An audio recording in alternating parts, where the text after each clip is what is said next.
Hey Mary, how are you today? I am great. How are you, Awesome. Doug? Terrific, thanks. This is an exciting interview. We've got Mary Byers. She's the co-author of Race for Relevance, Five Radical Changes a Association Must Make. And she's got some great insights on what association executives can do. And Mary, I appreciate you spending some time with us and really kind of getting down to some real big issues that associations are facing. I'm looking forward to it. Yeah. So, what do you think is one of the biggest or some of the biggest mistakes that associations are making right now? I think the biggest mistake is that they're continuing to do business the way they always have. But when you think about it, some of our associations are over 100 years old. And think about what wasn't even in existence 100 years ago. Think about what wasn't even in existence 5 or 10 years ago.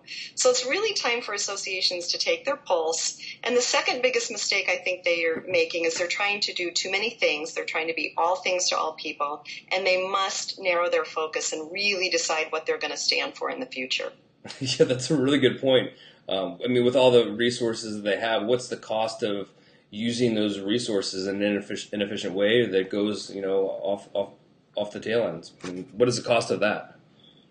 Well, the interesting thing is it doesn't matter how many products or services you offer. If your members don't know how to access them or they don't have time to access them, then they don't hold value. And I was in Colorado recently talking with a realtor exec who said that when they make non-renew calls years ago, the number one reason they heard from members was, I can't afford it. She said in the last 2 or 3 years, the message has changed, and what they're hearing back is their members are saying, I just don't have time to access your programs and services. And if you're an association exec, we got to listen to that. That's important. That's great market research. Yeah, so how would you even prioritize what's important? Well, we actually, my co-author Harrison and I have developed a very simple matrix, which is available at raceforrelevance.com, free of charge, where we actually ask you to go down and list all of the programs and services that you have, and then to force rank them according to what's the most valuable in a number of different categories. The Associated General Contractors of St. Louis recently used this whole process, and they were able to discontinue or indefinitely postpone 30 of their 140 items that they offer. And when you think about trying to keep 140 balls in the air, you can see how difficult it is, not only from a staff side, but also from a volunteer side and a financial resource side. Yeah, no kidding. So it kind of leads me to my next question. Does an association measure its performance on the number of activities or all these value propositions, things that they do, or on the measurable outcomes or results that they're getting? And how do you define what that is? I do not think volume equals value. So I wouldn't measure it based on how many things we're doing. I would take a really close look at what you're doing that is creating the most return on investment. Which programs are getting the most participation? Where are you getting the highest feedback? Where are things really thriving? And it's time for us to take a look at the things that aren't doing so well and give ourselves permission to let them go, to discontinue some less relevant programs, and maybe to change things up a bit. So I don't think the number that you're doing really tells you anything.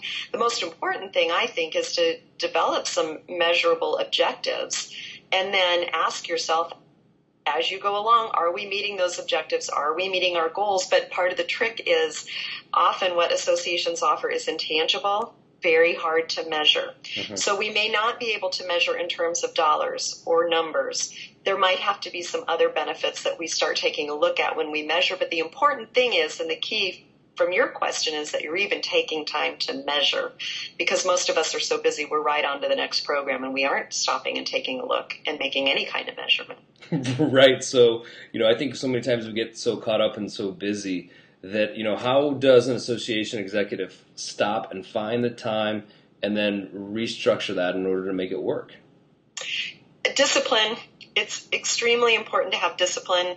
That's why strategic planning retreats can be valuable. That's why off-site meetings can be valuable.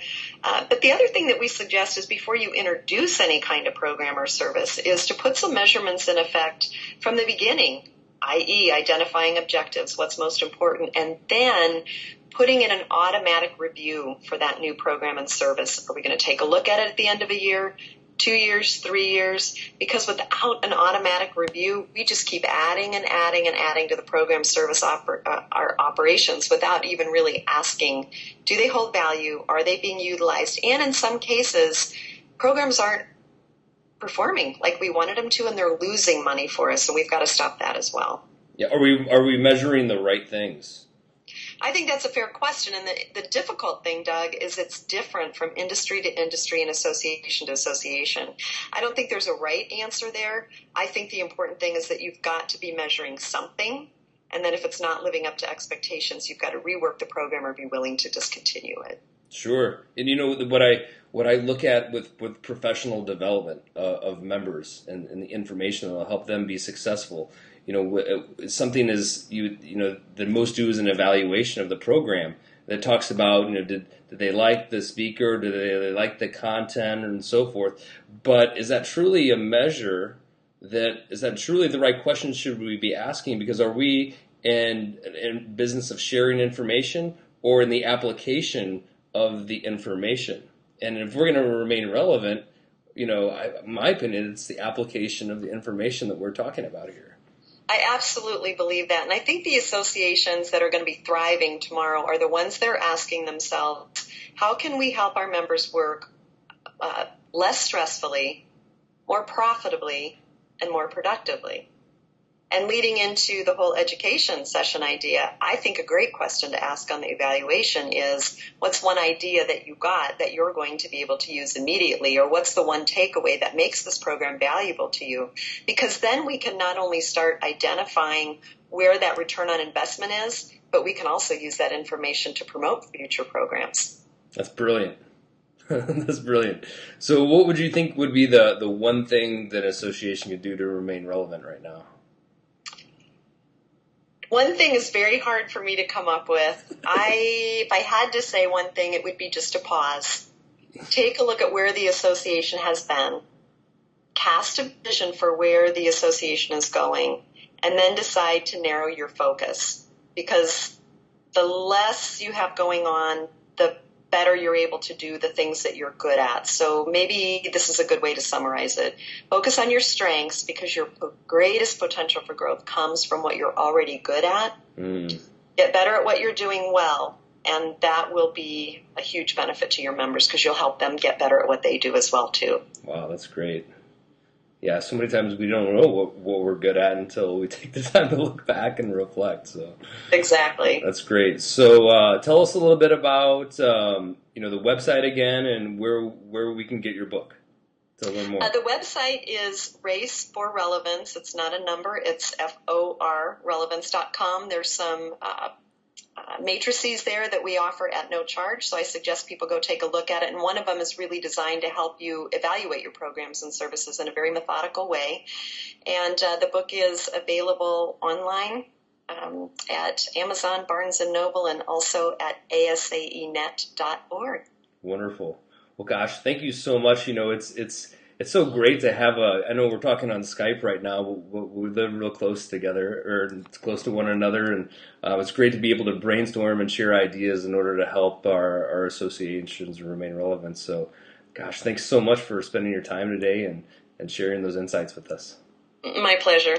Have a great day. All right, you too.